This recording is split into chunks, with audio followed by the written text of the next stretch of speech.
for that. One is that Russia recognizes that much of its strategic attention and domestic investments has been more towards its European side. Okay. It's Moscow, St. Petersburg.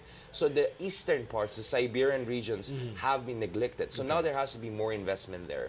The second reason is, of course, Russia feels that it has to reassert its historical presence in the Western Pacific. Remember, during the Cold War, the Soviet Union was a major power here in this region of the world. And now, of course, Russia wants to also push the United States out of the picture. That is why over the past few years, it has been very close with China. It conducted naval exercises with China in the East China Sea and the West Philippine Sea to signal to U.S. that we are also here. We're not only a Eurasian power, we're also an Asian power. The third reason is sanctions. Russia has been under very heavy punitive sanctions since 2014 because of the Ukraine crisis. So now they're looking for alternative markets. Now the thing is this, much of the pivot of Russia to the region has been more military than economic. The economic aspect of it is mostly these energy deals they had with China, including this $400 billion energy deal they signed in 2014, but not much more than that. They're not offering trade investment deals as much as they should. But in terms of military, that's where Russia has really something to offer. Between 2010 and 2015, Russian military exports to Southeast Asia, ASEAN, has doubled. And ASEAN now represents around 15% of total arms exports of Russia. And Russia in the world is #2 major exporter. And you have countries like Malaysia buying Sukhoi Su-35, Su-30 fighters. You have Vietnam, which has bought 6 Kilo class submarines. Russia has already built a submarine base there. I was there in last November. It's an impressive infrastructure they have there. And of course, they have refueling missions. So Russia is already looking for warm ports because they don't have too many warm ports around the world to project their power. They have one in Cam Bay where they have docking rights and they want to have actually a base there. Now the visit to Manila is also a very interesting one that we have to keep in mind. So how does this come into play with the whole issue in the West Philippine Sea? Better relations now with China, but yet here they are coming in and saying, okay, we're another big brother who wants to be in this region and assert their power, so to speak. So how significant is this trip to the Philippines? Is this whole renewed ties to the Philippines when it comes to the aspect of the West Philippines? Remember, Russia is a member of the United Nations Security Council, and if you're a member of the UNSC, in an event of all-out conflict in the West Philippine Sea, Russia will have a say if the United Nations is to intervene.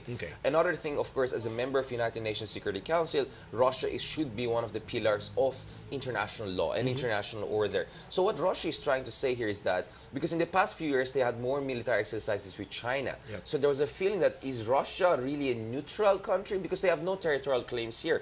So what Russia is trying to do here is to say, no, we're not siding with China. We just want to have a strategic presence here and be a pillar of stability aside from the United States, or in contrast to the United States. That is why Russia is now proposing joint naval drills, not only with China, but also with the Philippines, with Vietnam, with Malaysia, among others. So they want to be a global player. And now that the West Philippine Sea, South China Sea is the global flashpoint, they feel an opportunity. There's an opportunity for them to come in. Now, more symbolically also, of course, improve relations with the Philippines is also some sort of a pushback against U.S. because the Philippines for such a long time has been like taken for granted as a U.S. ally. And in fact, in 2013, some senior diplomat told me, this just says how much we were close to U.S. in the past, that when Russia offered to bring an aircraft carrier for humanitarian assistance, remember the British came in, the Americans came in, even the Japanese came in, the Department of Foreign Affairs apparently turned it down because they were concerned that that could actually put off the Americans who had 9,000 troops here to help us.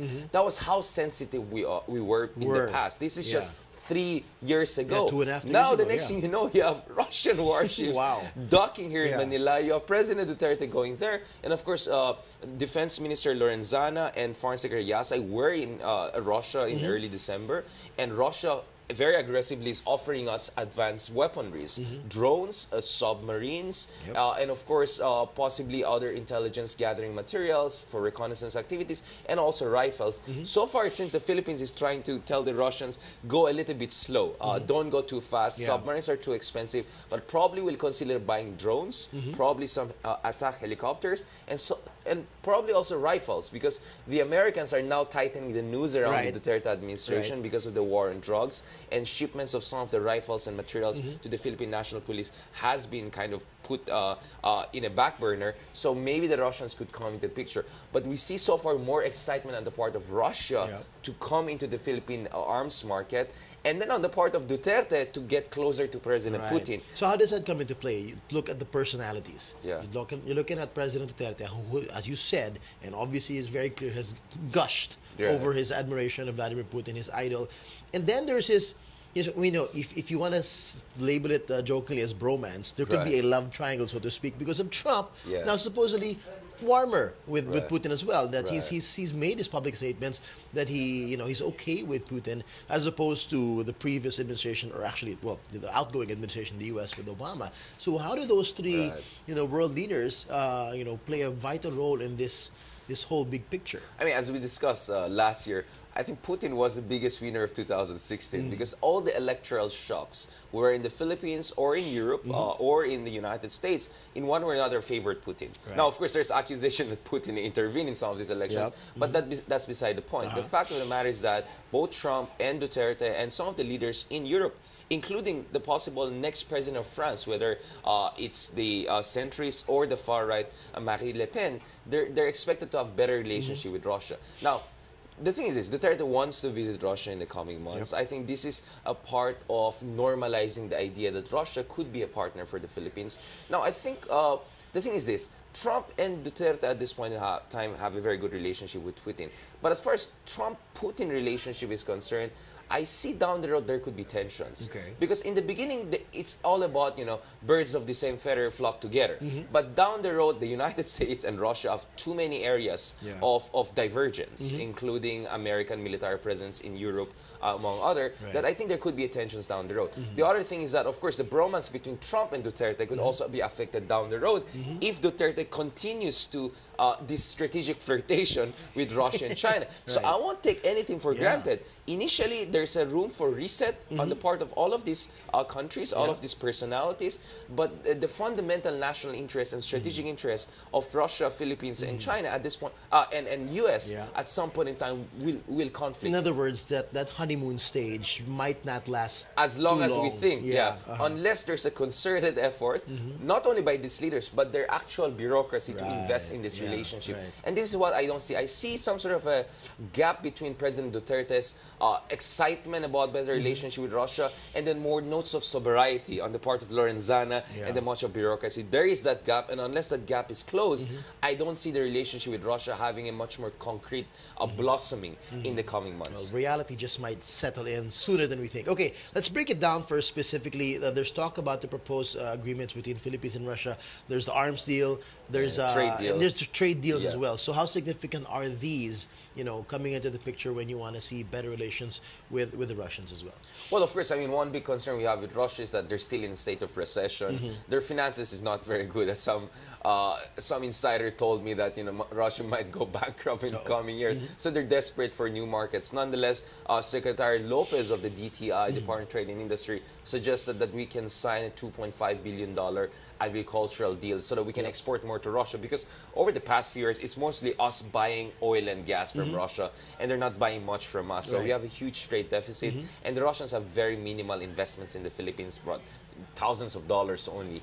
So that could dramatically change. And the Russians, in order to gain more foothold here in the Philippines, may be willing to put some flesh and some money. They have already put steel into their pivot to the Philippines and the West Philippines Sea. Now, as I mentioned a while ago, it seems buying huge things like submarines and fighter jets is so far out of the picture. But generally, if you want to bulk up and modernize your military rapidly, Russia is a good option because it's more affordable, and Russians are desperate to sell us stuff, so they could give us more interesting terms of payment. Nonetheless, compared to Western counterparts, they're always concerned with maintenance and after-sale services.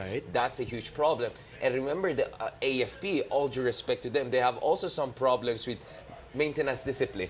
So it might not be the best combination unless there's a concerted effort on the part of AFP to have proper maintenance of Russian equipments, and Russia steps up to the game and makes sure that when they sell us equipment, there's also good after the service services. And of course, it's also, and the other thing is this, if you really want to have an institutionalized and tangible long-term military cooperation with Russia, we need a legal foundation for that. Right. At the very least, we have to sign a memorandum of understanding, and probably also to sign a strategic partnership agreement, similar to what we have with Japan and Australia. So I think that is something on the table. So some legal agreement should be put on the table in the coming months if this relationship is going to blossom in any tangible way. Okay.